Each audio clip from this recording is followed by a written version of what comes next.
Liz! Shaun. Mum, hi. I was going to call you. Are you okay? Yes. Yeah, what, are you sure? Some men tried to get into the house.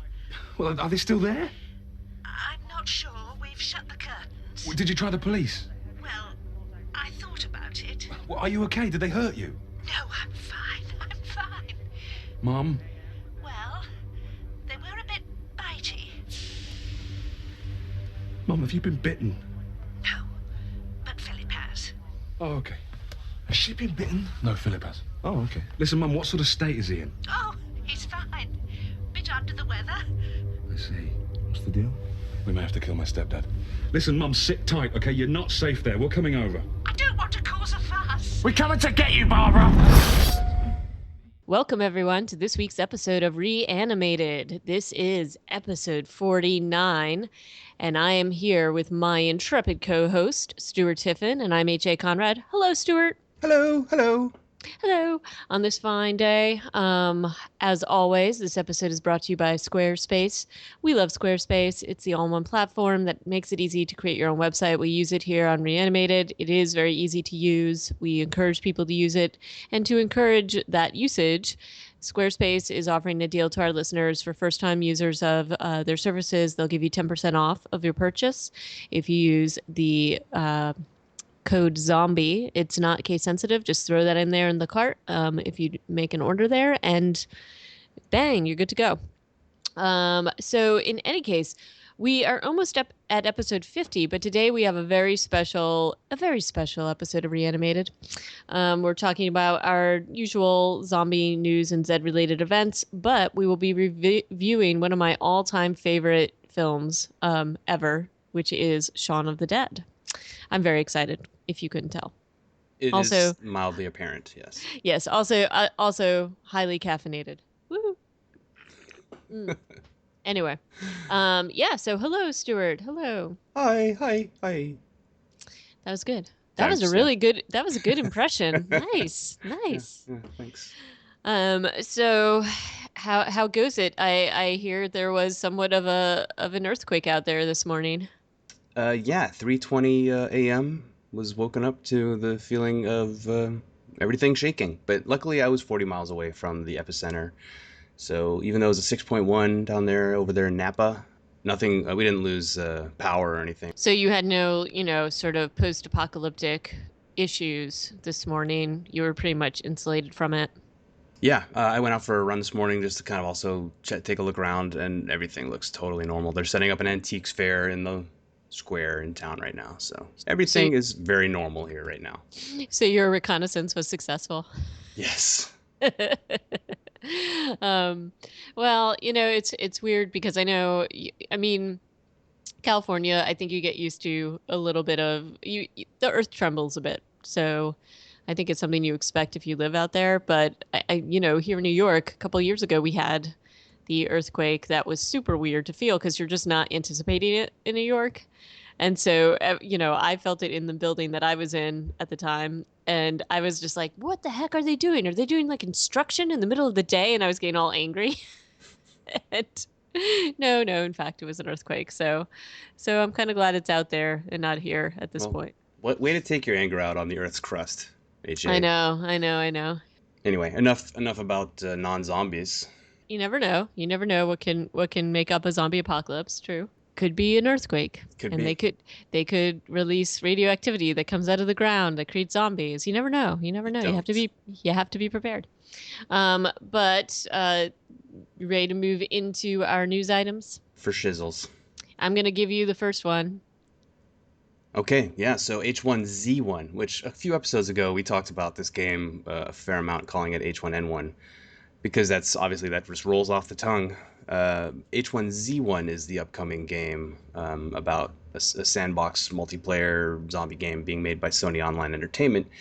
And there's been a couple more articles coming out through PC Gamer and other news outlets about this game, because even though the release date doesn't seem to have been announced, it must be coming up because press are getting hands-on time with it, and they just keep releasing new videos, because Gamescom was actually just last week in Germany.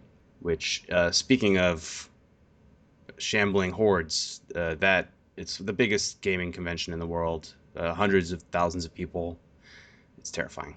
Anywho, so one of the slivers of news that came out about this game is that they're going to have airdrops. Basically, you have like a C-130 flying over the map area. I'm not sure what mechanic like triggers this, if it's random or when these occur, but you'll have a C-130 fly over the map, and supplies will fall out of the back, under a parachute, under a canopy, and all the players in the area are going to see this and converge on it. And the video that they showed was kind of cinematic and narrative in theme, and basically the players just killed each other for the stuff.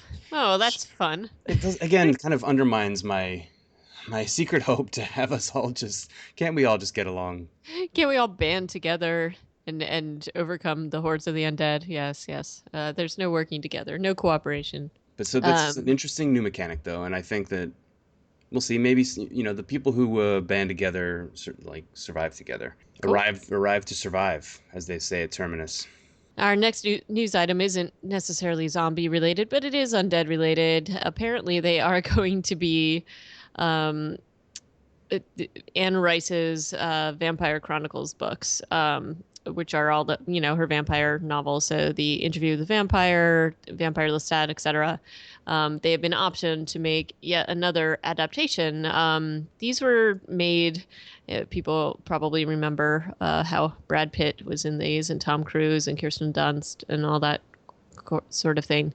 I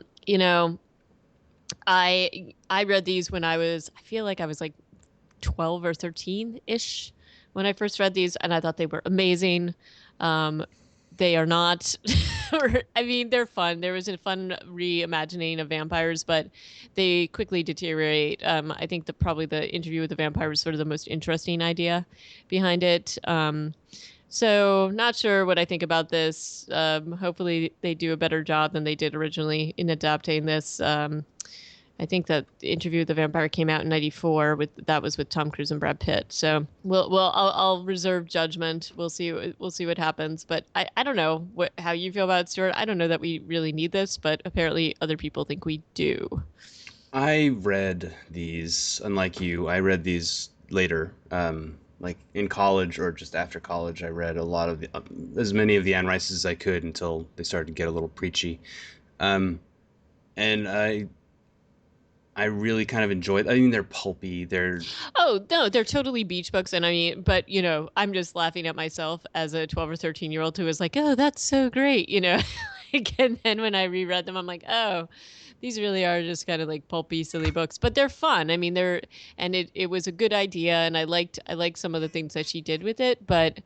It's sort of like there's a lot of new material out there that I would rather see adapted other than this. But hey, I'll give it a whirl. If it turns out better than what they did before, fine.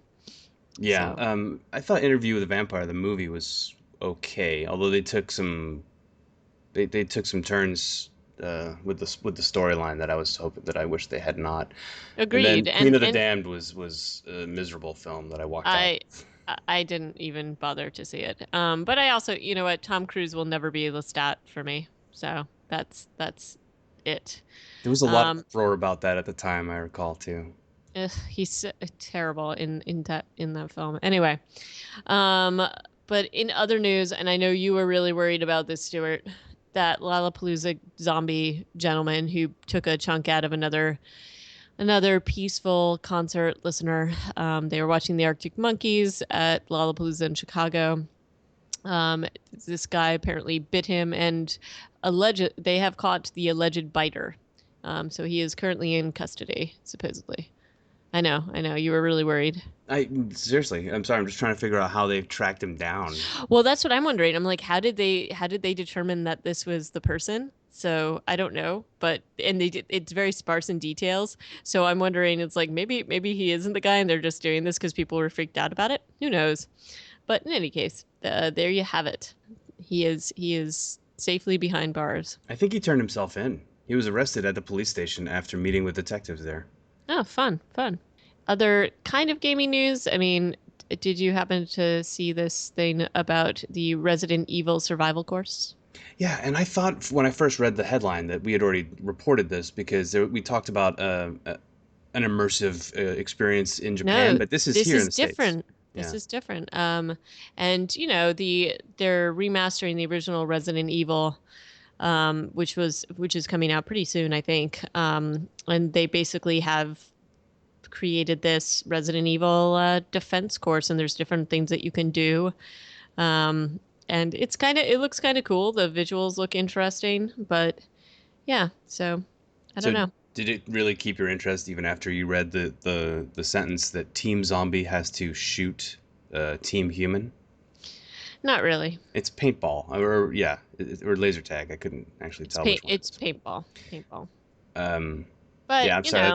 It's. I think it's really difficult to do this in a well, way that's not gonna end up with people being injured or actually bitten or shot. yeah, yeah, agreed. So, but like, just don't do it then. You're watering down a terrifying concept. Right. Well, we'll see what the reviews are once they actually get it underway.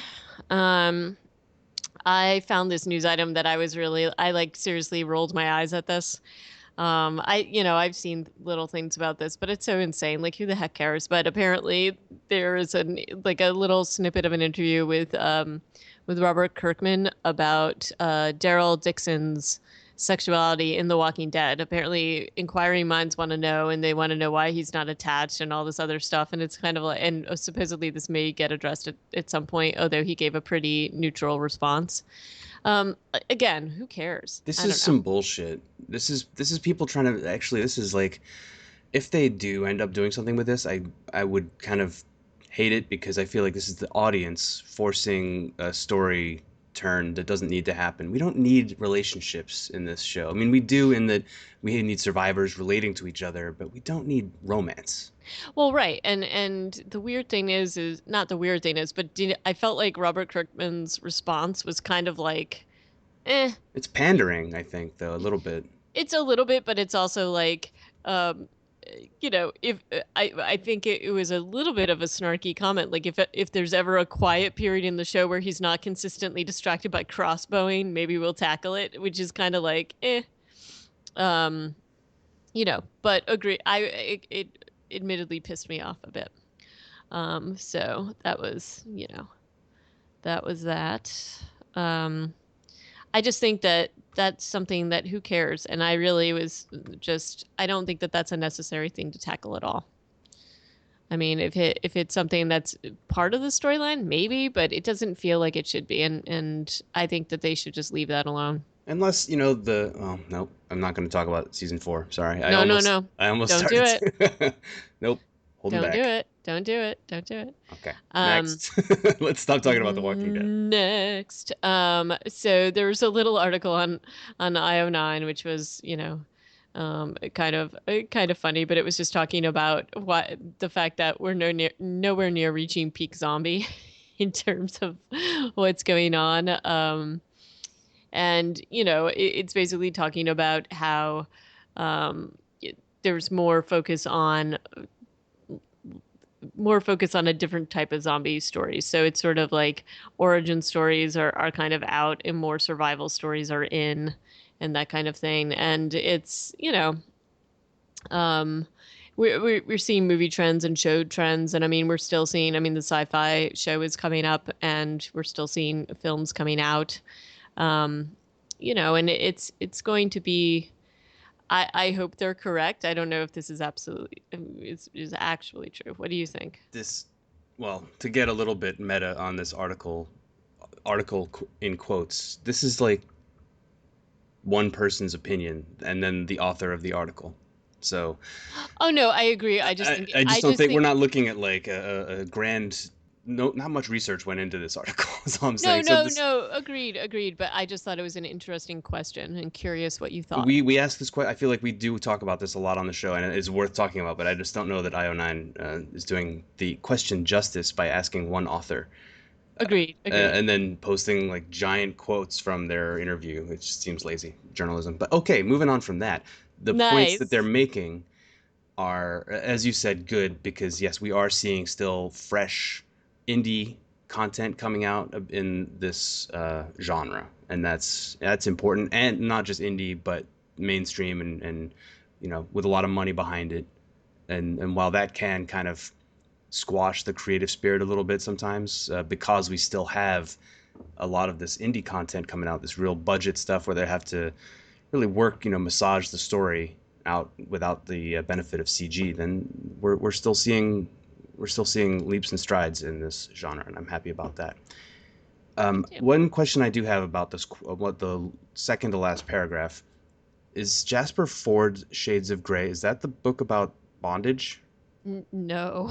No, That's it is 50 not. Shades of Grey. That's 50 Shades of Grey. Okay. Um, Because I'm like, why is he referencing like this softcore porn book when he's talking about zombies? There aren't zombies in that, are there?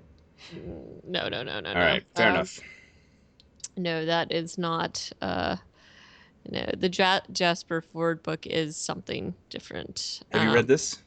I have not read it. Somebody actually recommended it to me, so maybe we'll we'll review it. It's supposed to be the first. I wonder. He wrote. Did you ever read the Air Affair? Mm-mm.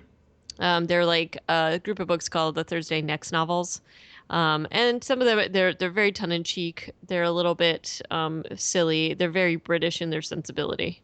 Um, but Shades of Grey is like a dystopian novel, and supposedly it's the first in like a longer series. And it's basically it takes place in an alternate universe of the UK, basically. And social class is determined by your ability to what colors you can see. I think he probably should have named it something else, quite frankly. But what are you gonna do? Okay. And the problem is he published this in like 2009, so I don't think that that was on purpose. So, you know, what are you gonna do? What? Yeah. What can you do? Anyway, so interesting question. Not the best treatment of it, but I think the answer for as far as you and I go, HA, is that of course not, we're not saturated yet. I know, and I've voiced this concern before with the upcoming Z Nation show. It kind of really, I feel like there's a lot riding on the treatment of the material in that show. Right. So they actually came out with a little bit of a longer trailer, but there wasn't enough added in that I felt like we should throw it in here. So Yeah. so we'll see. So in any case, our next news item is a nice little segue into our movie review today. And this is that Phineas and Ferb. Have you ever watched this? No. No? Well, you should, because you might really like it. Phineas and Ferb is it's a cartoon. It's really, really good. It's a Disney um, animated series, and it's one of those things. It reminds me a little bit of the Muppet Show and that kind of thing, where it's obviously for kids, but they know that adults are watching too.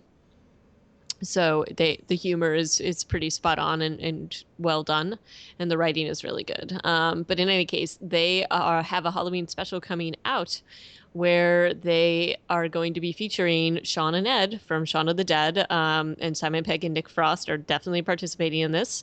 And they're doing a little Halloween special, a little Shaun of the Dead Halloween special on Phineas and Ferb. So that's kind of exciting. I guess. Maybe It's cool that they get to reprise their characters. And maybe because I am a fan of Phineas and Ferb, I'm very excited to see this. But okay. yeah, obviously Simon Pegg appears to be excited. He's tweeting about it. How old is his daughter? Do you know how old his kids are? Oh, I have no idea. I'm wondering if that has anything to do with it. Although I'm pretty sure she's like under 5, and so she probably has not seen Shaun of the Dead. One would think. Perhaps. But anyway, I'm trying to man, think what his motivation is here. That's all. man. But this is, I can't believe it, but Shaun of the Dead has now been out for 10 years. This is like in April or May was when it was released. Because it was released obviously in 2004. So I guess it's fitting that we should be talking about this today. I feel pretty. Yeah. Let's get ready to do this. Let's dig in. Cool. All right. So Shaun of the Dead. Shaun of the Dead was written by Simon Pegg and Edgar Wright, and Edgar Wright, of course, directed it. It is it is part of a series, but unfortunately, not all the series is about zombies. It's very loosely based series. Right, I mean, right, what is the thread that ties, and what are the other 2 movies? The other two movies are, Is it Hot Fuzz yeah, and World's End? yep, And yep. I guess the thing they all have in common is kind of a criticism or a society, basically. Like they're taking a hard look at British society. Right. And I mean, it's called the Three Flavors Cornetto Trilogy, That's right. which is pretty awesome. Um, or the Blood and Ice Cream Trilogy, if you will. And it's I mean, probably there's something in common in terms of that kind of theme, like the way the world is. And I would say World's End also has the apocalyptic theme too. Most Hot Fuzz, definitely.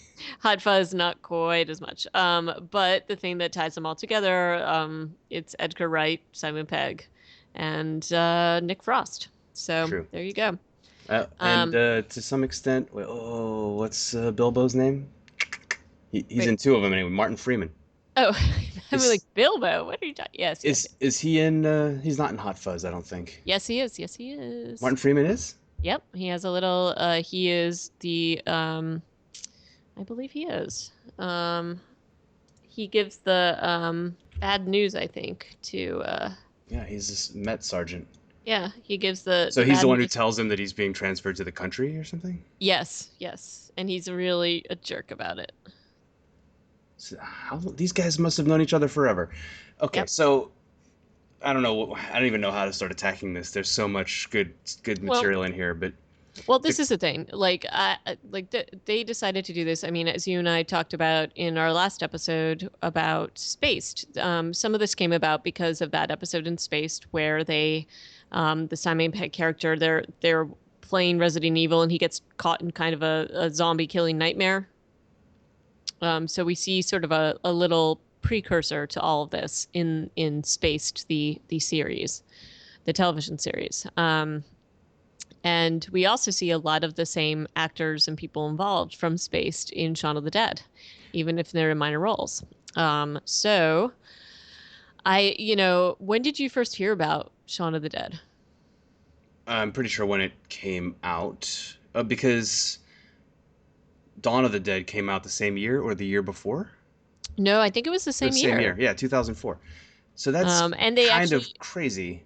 yeah, yeah. So it was like, I think that they switched dates to release because of Dawn of the Dead coming out. So they delayed it a little bit so that it wouldn't be right on top of it. Yeah. But it was a smart thing to do. Um, and I just remember watching this at Christmas time with my family because that's the way we are. This is our Christmas movie. Um, and just loving it, and everybody loved it. And that's one of the things I really liked about the film, because sometimes certain people in my family don't always understand my obsession with zombie films, and this was a nice way for them to actually watch this with me and have fun too. Because it's a because of the comedy and the all that stuff involved and the poking fun at the genre. uh, um, Not just poking fun, but celebrating the genre as well. I think that this was accessible for a lot of people. It had a $6 million budget, which is not too shabby, but kind of low in the Hollywood game. But it did pretty well at the box office and still continues to do well, in terms of people downloading and buying it. So it made 30 million just about at the box office when it came out. Is that just domestic or worldwide? I think that may have been worldwide, but it's not clear. Um, but but in any case, I remember watching this, and it is one of my comfort films. It's always something that I'll go to. I can watch this, and I've watched this many, many, many times. I don't really get tired of it. How do you feel about this movie in terms of it is kind of an English film. I mean, it's very much an English film. It's about society and culture in England. Although, even though like some of that is this Western kind of amalgamous culture that we definitely share parts of. Do you feel like though there was any part of this film that you couldn't relate to because it's more set in England, starring all English cast? I mean, there's definitely certain British things and tongue-in-cheek things that they talk about, but I didn't find that. Um, I thought anybody could relate to this. I mean, this is, especially, and in from a zombie genre, the fact that the main Shaun, the main character, the Simon Pegg character, he's in kind of like a dead end job. He is having hasn't really grown up a bit, is a little bit lost. There's a lot of it's interesting. There's a lot of social commentary going on. So even though it's a comedy, I think most people could relate to this. And I mean, even from the beginning of the movie, when you pan over the opening credits, they're basically showing all the people that eventually become zombies in their human states, kind of looking a little zombie-like. Yeah. So this is a very Romero thing to do, and the commentary is quite Romero-esque, and obviously they're huge fans. And he loved the movie so much that we saw that he had both Simon Pegg and Nick Frost end up with little cameos in Land of the Dead. That's right. So, and actually they declined. They wanted to be the zombies. They didn't want to be recognizable. So, so I think the same themes run throughout. Did you find that it was too British or? No. I was just kind of asking. I mean, I wonder though if the larger American audience had any issues with it. For the most part, I think they really towed the line very well and didn't make too many pop culture like British references, other than a couple of TV things.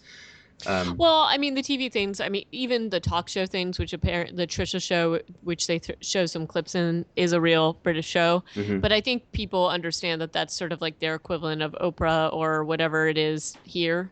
Yeah. And then, in terms of they did have real British TV presenters and, anchor people doing the doing the announcements. So I think that was a little inside joke with people who live in the UK who recognize those folks. But I don't think that that's something that the US audiences would be like, you know what I mean? Like it's such a common theme that it's okay. It's just British. Yeah. So this movie does a few things really, really, really, really well, like noticeably well. And I don't know how many times you've seen this film. I think for this podcast, I think I watched it maybe for the 5th time. You've probably seen it 20 times. Yeah, that's about right. But, This is, I mean, it's not just my favorite, but my little brother Kevin loves it. My mom actually loves it. Like we do, I mean, more than just during Christmas the first year, we watch this a lot when we get together. So yeah, I don't know what that says about us, but we love it in any case. And I watch it on my own, obviously, much to the chagrin of my significant other. Yeah. Yeah, no doubt. The things that I think this film does really well that are noticeable up front are the marriage of humor, obviously, and zombies up to a point. And that point, I think, comes around the 3rd act when, well, we can talk about that when we get there. But one of the things that I noticed this time watching through is just how incredibly well edited it is. Oh yeah, and the pacing is fantastic. Yeah. It's very clipped. The editing is amazing. The way that they storytell here is honestly, it's very graphic novel especially some of the opening scenes where you're going quickly to show that he's getting up in the morning, like his routine basically. Hmm. Very, very much looks like a comic book to me.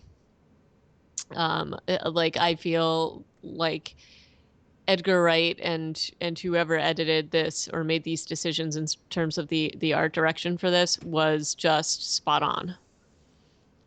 Yeah, and then they're also just throwing out these one-liners the whole time, and there's almost always some sort of portentous news broadcast or headline on the newspaper that you can't quite hear or see constantly. Like up until we know we're in a zombocalypse, Right. Well, it's there's also always going on in the background. well, there's always background things, and not just in that case. You also see weird things in the background that maybe you don't notice it in the first viewing, but certainly you do in the second viewing. There's like characters that are walking around or running, or Yeah. there's definitely attention going on, and sort of I do think it's a commentary that we tend to kind of go through our routines in life and don't notice necessarily when things are kind of going really wrong. You just kind of blend these aberrations into the background. Yeah. Sort of the idea you may not want to see what's actually going on. So I think that it was a genius thing to do, and very well executed. Yeah, the I sequence where he's waking up hungover, I can completely, sympathize with stumbling down to the bodega or whatever and getting Cornetto. your cornetto and your diet coke and just ignoring the whole world around you. And it's not it's not that far fetched, other Right. than all the breaking glass and the guy Blood. sprinting past him and blood everywhere. But still, they toe that line really well there in the beginning of the film. Well, and then there's also, there's when serious things are going on, and the the the drinking scene that happened the evening before, when they're, they think a couple's making out, but the male and the couple's actually getting eaten, and they're singing and they're so drunk they don't notice that the other guy's just they think the other guy's drunk, and he's like bellowing along with them. It's a really smart way to deal with this. Which I liked. The other thing, and it's interesting that you talked about the Britishness of this. One of the things that they did in terms of the casting is that there's a lot of little Easter eggs in here that I think, unless you were fans of these shows from the UK, you're not going to get. But there's a lot, there's scenes where people that played opposite of each other in other British series are thrown up against each other, even for a moment in time. Martin Freeman, who you mentioned, he played opposite of Lucy Davis in the BBC Office. Right. And They were the Jim and Pam of their office. Yeah. So there's little moments like that just, it's a really, in terms of the kind of care that went into this, just a very smart and clever way of doing things. And it really made it just, I think that's why it was so popular in some ways. So Yeah. it's not your usual zombie film. Absolutely not. And yet, as you said, the care taken with Easter eggs is also apparent even from the very first sound you hear in this film. Oh, They start off with those crazy 80s synthesizers that we goblins. heard in Day of the Dead. Yeah, And Dawn of the Dead. Dawn of the Dead. The final song in the final song after the credits are basically over is the Gonk, which is from Dawn of the Dead. Honestly, when the synthesizers started playing, I was more reminded of Day of the Dead type stuff. I don't know why. But just as an aside, did you see that the goblins were doing these, or they were doing these like live viewings of Dawn of the Dead? Yes. With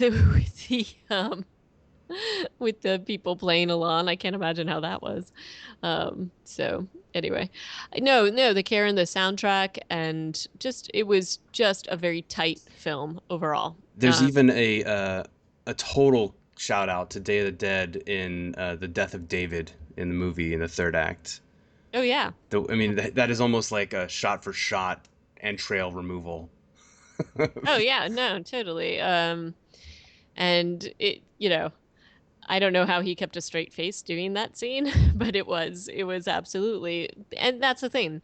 They reference all this stuff, all these things within that film. I mean, within this film, there is, even in the opening scene where Simon Pegg is basically, everybody's out sick, so to speak, and he's giving orders to the other sort of totally annoyed teenagers that are working at his shop, and he's saying that Ash is out sick, in reference to Evil Dead and Bruce Campbell's character.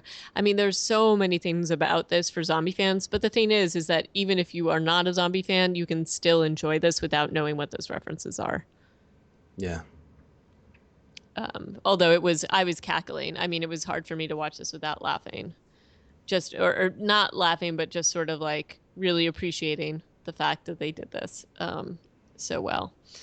But yeah. Well, so what I also want to mention is the conceit, the initial like core of the story, which you might consider they came up with in their pitch, is like, imagine getting broken up with the day before the zombie apocalypse begins, and that being so like heartbreak, you've been broken up with, so you still are definitely, and honestly, the girl who broke up with you is still in love with you too, but she just feels like she's doing the responsible thing by breaking up with you.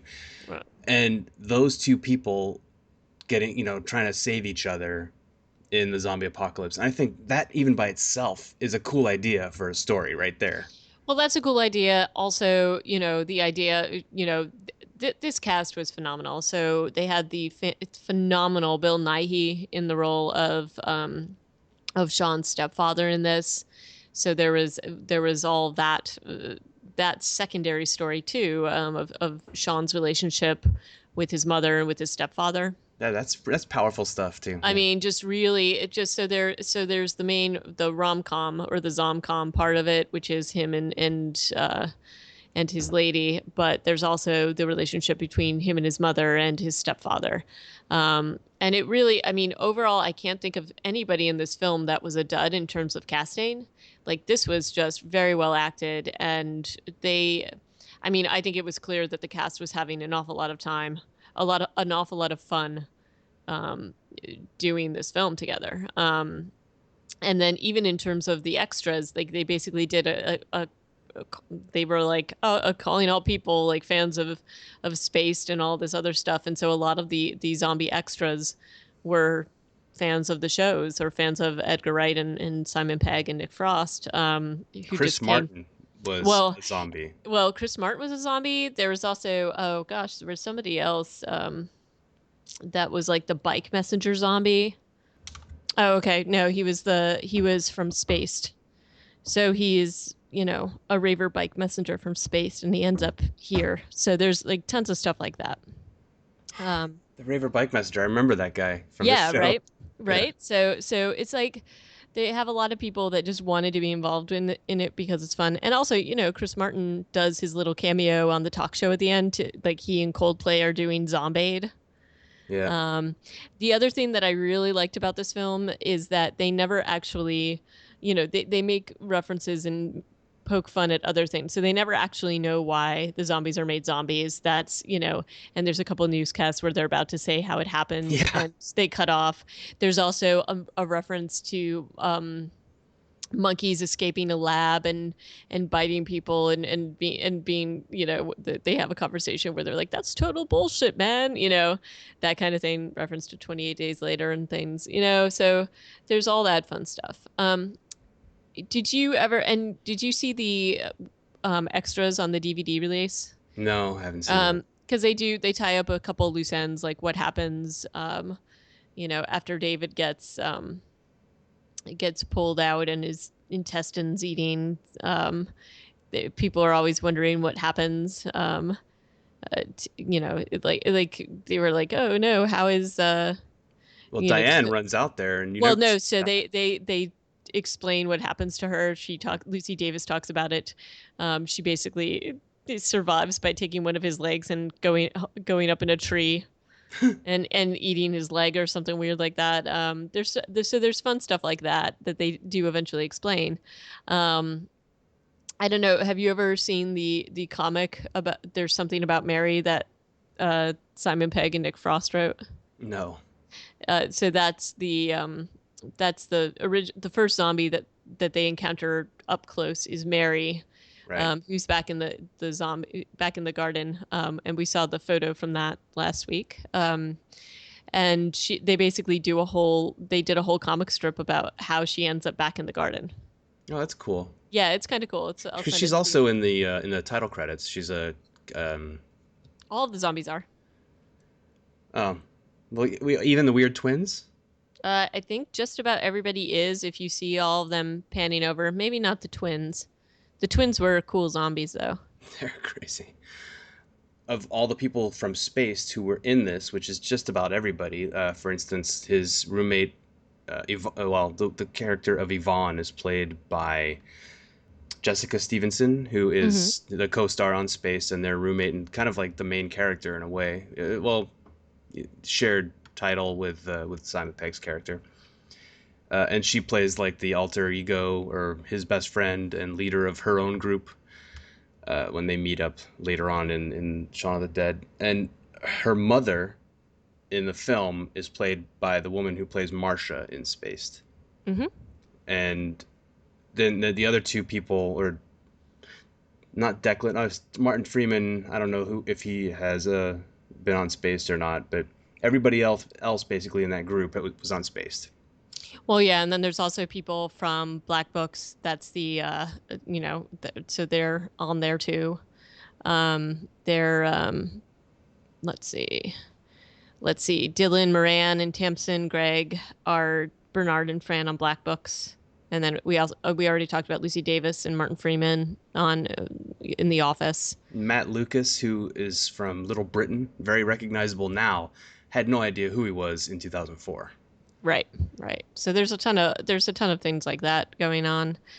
Um, yeah. So But I the one person we don't see, or at least that I don't know that we see, is the crazy artist from downstairs from Spaced. He yeah doesn't. I don't think I saw him in there. Okay, just But making sure that I didn't miss like cameo. I'm sure he's probably hidden away somewhere. right. So the flow, as we've already said, the editing, everything, the humor, it just progresses, and they still manage to bring along those serious storylines of the like relationship. Although that's kind of a light-hearted story between Liz and Shaun. The father daughter, or sorry, mother son and stepdad storyline is a little heavier, and they manage to flow all of that, and it continues along. I think the point where this movie takes a turn for me is definitely the beginning of the third act, which I would say is when they meet all those other people. They're walking to the Winchester, and they look over the fence, and there are all those zombies there, and Mm-hmm. they do the lighthearted comedic, like let's all pretend that we're zombies and practice our zombie walk. But this is where to like they'd been maintaining for the most part, they've been maintaining immersion for me because even though their zombies are ridiculously slow, Mm-hmm. they are still dangerous and believable. And then when you walk into a crowd of zombies, it was just it became a little bit less of a believable zombie movie from for that part, and then it just gets crazy dark Mm-hmm. and kind of depressing with some moments. I mean, this is the thing, like these guys, Edgar Wright, Simon Pegg, this is kind of how their movies go for me in the third Right. act. They all go to this kind of dark, less funny place, but it's what I guess they need to make you doubt that the story is going to end the way you want it to. Right. And this is no exception to that. Like there's all the relationships. And I guess, one thing we have not mentioned in terms of this film is also the very important relationship between the Nick Frost and Simon Pegg characters, Ed and Shaun. Yeah. And that is a huge thing too. Like they're all the other relationships, whatever, like, yes, of course, they're certainly part of this, but a huge part of the running theme of this film is their relationships, whether they're kind of like, I don't know, university or high school kind of buddies, but they seem as if in the beginning of the film that they're kind of outgrowing those roles, or the Ed character is kind of keeping Shaun from growing up a little bit. Yeah. But Well, there's also the commentary. The piece of this is also no. Well, maybe he is, but Shaun is a bit complicit in this, and also it's still a valuable relationship to him, as we see. So um, it's an interesting thing, and it's even though it's a comedy, there are very serious themes that run through this, and very heavy themes. And we do, yeah, you definitely see this in the other films. I think a little bit more so in World's the End. yeah, the World's End, which you know what, I don't know how you felt about it. I was not personally a big fan. I enjoyed Hot Fuzz and Shaun of the Dead a lot more. I've seen, yeah, the latter two, or rather the first two, multiple times. I've seen World's End once, and I don't know that I'm in a huge hurry to see it again. Yeah, Although I agreed. like the role reversal. I mean, that's kind of interesting. Simon Pegg getting to play the douchebag for a change, Yeah, no, and Nick totally. Frost getting to be like the responsible adult. That's interesting, but it can only go so far. But the other things about relationships that we've got here are, while yes, it's mostly about Shaun and all of his various relationships with Ed, with Liz, with his mother, with his father-in-law. Then you've also got all the supporting cast members having these weird crossover relationships. There's a lot of really weird asides or like kind of subtle hints that Ed is into Shaun's mom, Uh-huh. which is actually really funny. Just little things that he says. And then you've got the love triangle slash square slash parallelogram of Liz, Shaun, Diane, and David. Hmm. Diane's obviously into Shaun. David's obviously into Liz, and Liz and Shaun are really only kind of love each other, but it doesn't make much like these other two Right. characters are just over there. It's so obvious, but so subtle at the same time. Until they start talking about it later on in the film, I think it's really well played and written for those two characters, and the way that they kind of mix into the central love story. Right. And I also think it's interesting with this film how other, I think that people have attempted to do similar things, but very unsuccessfully. I don't, in terms of things that have come out in the last decade, I can't think of another zombie film where they tried to add in comedy. Of course, I'm thinking Warm Bodies right now. And I just can't, I can't think of any other film that was as successful as this No. in actually coming across as this did and walking that line so very well. Um, you and I have both discussed Warm Bodies, and you know how I feel about it. So, and I'm pretty clear about how you feel about it. I have not yet seen Life After Beth, so I reserve judgment on that. Although first reviews have not been overwhelmingly positive. Um, so I just think that this film was very unique, and a lot of people point to it as just being such an excellent. It was art, truly art, in terms of this genre. Because it manages to be like an homage to zombie films in like a loving way, and at the same time Absolutely, poking fun at some of the cliches, and the tropes, yeah, yeah. and telling at the center of the story like an interesting zombie apocalypse tale. It just does it all, and yeah, now I'm starting to sound like a total fanboy, but it does Um, many things well. So that's what's good. I'm not ashamed to be a fangirl of this at all. And I think just in terms of how you know, I if anything, and they had talked about at some point doing a sequel to this, and basically they all decided that no, we're just going to let this stand alone. And I am actually truly glad that they did that. And I hope that they don't circle back to that. I think that this is a standalone film, and that they really shouldn't dilute it with doing sequels. Absolutely. And generally, this is when people ask me, "Oh, you're into zombies and whatever." I'm not really into all of that stuff, or I'm not into the gore or horror.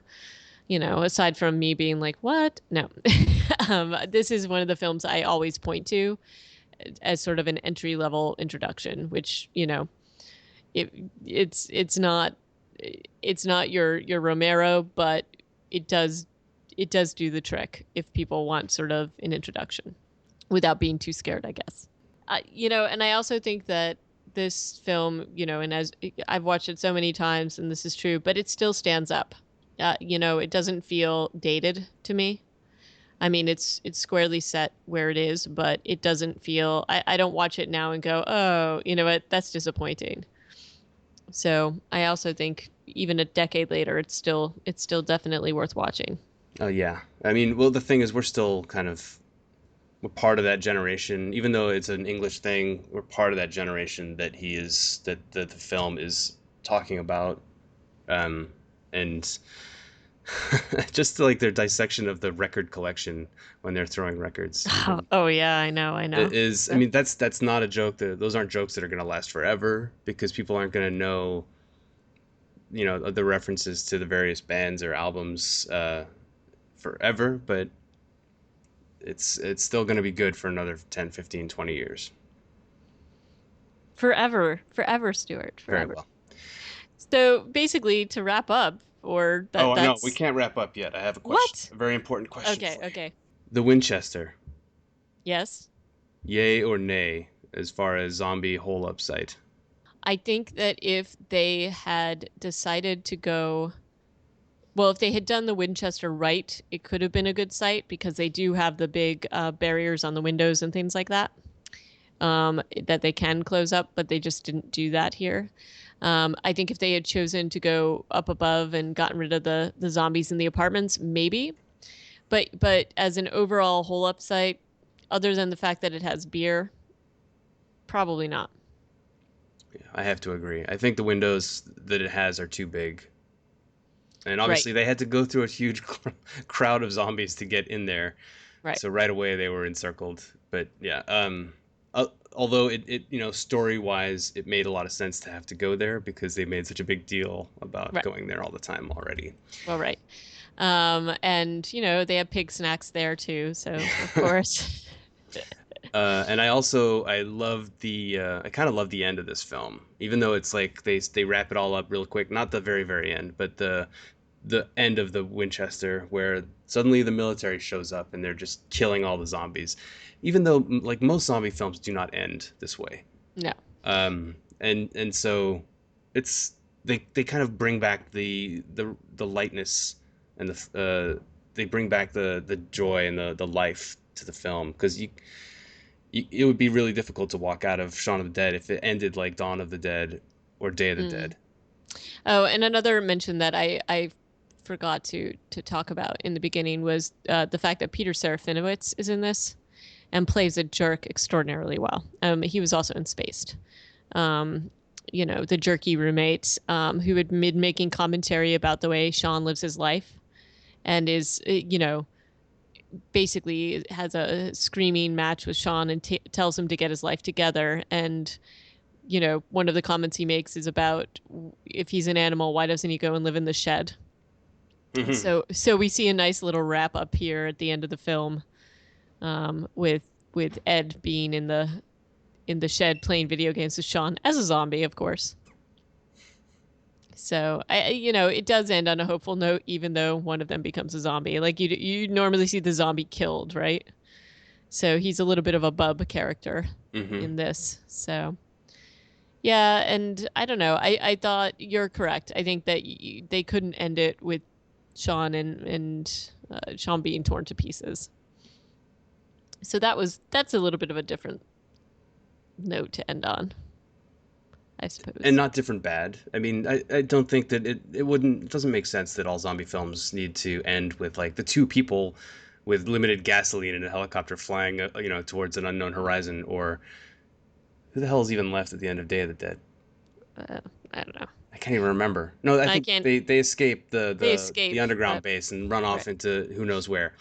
Those are the Romero endings where it's like two people managed to survive out of the dozens who were there to begin with. Well, I mean, Shaun and Liz, there is this thing that you do want them to be triumphant at the end after all they've been through. And everybody's kind of pulled away from them, so they're on their own, and it's nice that that's how they wrap things up. And there's a little bit of an understanding, like basically they are living in a somewhat altered apartment, not much different from what he lived in before. It's a little bit more grown up in terms of the decor and all of that, but there's also a compromise. So they kind of basically have come to terms with each other in a good way. Yeah, the day that they talk about having sounds more Shaun than her, maybe. Right. But she sounds okay with that. Yeah, it's like she's okay with going to the Winchester now on the regular. Right. So anyway, I it's still one of my favorite films. I enjoyed watching it once again. And I'll probably watch it another time or a few more times. Our next episode is our 50th episode. So That's the truth. Yep. so I think that we should make it a good one. So how about we discuss the crazies? Wait, which crazies? Ha ha ha. Well, I think we should compare the 73 version with the 2010 version. Whoa, Timothy Olyphant, sign me up. I'd like to. Nice. I kind of have a bromance, man crush on Timothy Olyphant and everything he does. Have you ever heard Kevin Smith's stories about him? No? And he calls him Olafantastic. You should look it up. There's a couple of talks where he talks about his interactions with him, which are pretty funny. But anyway, I like him as well. But we can, yeah, I think we should discuss this for our big 50th episode. And I'm looking forward. I saw The Crazies, the original, a very long time ago. So I'm looking forward to seeing that again, and just kind of comparing the two. Similarly, let's. You know what I'm kind of amazed at is that we haven't been talking for 3 hours about Shaun of the Dead. I think we could probably keep going, but we're not going to. No, I don't. Yes, I could obviously talk forever about Shaun of the Dead, but I don't feel like we need to because I think it is such an awesome film. It stands on its own. So without even our shorter review. um, but yeah, if you love Shaun of the Dead or have any commentary on Shaun of the Dead, feel free to email us at reanimatedpodcast@gmail.com. Also, feel free to tweet at us at reanimatedpcast. I can't wait to talk to you about this stuff next week. Very excited. Awesome Shaun of the Dead, and looking forward to the crazies. Some more vintage Romero coming up from number the Big 5-0. And I guess until then, HA, I'll be talking to you. As long as there's no new earthquake, right? Whoa, cross your fingers. Knock on wood. Until next time.